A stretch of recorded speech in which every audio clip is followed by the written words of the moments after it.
Atlantic মহাসাগরের পারে দাঁড়িয়ে নবীর সাহাবী উকবা ইবনে নাফি বলছে যে, হে এলাকাবাসী, তোমরা বলো এই সাগরের ওই পারে আর মানুষ আছেন?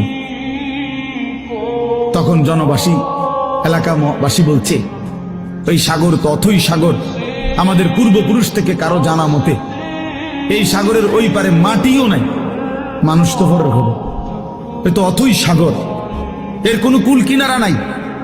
হযরত উকবা ইবনে নাফি 22 বছর বয়স্ক সাহাবী, পুরো আফ্রিকা বিজয় করে এই আটলান্টিক মহাসাগরের পারে দাঁড়িয়ে নিজের ঘোড়ার 2 পাও ভিজাইছে, ঘোড়ার পাও সাগরের পানিতে ভিজাইয়া এরপরে আল্লাহকে বলছে, আল্লাহ তোমার বান্দারা সাক্ষী দিছে সাগরের ওই পারে নাকি কোনো মানুষ নাই, এই জন্য আমি থেমে গেলাম। যদি খোদার কসম মাওলা একজন লোক বলতো ওই পারে একজন মানুষ আছে, আমি আল্লাহর কসম রব এই ঘোড়া নামায় দিতাম, ওই লোকটার কাছেও কালেমার দাওয়াত পৌঁছাইতাম। একজনের জন্য আমি সাগর পাড়ি দিতে রাজি আছি, কিন্তু কেউ তো বলে না, আর কোন লোক নাই, এজন্য থেমে গেলাম। এই ছিল জিন্দেগি বন্ধু।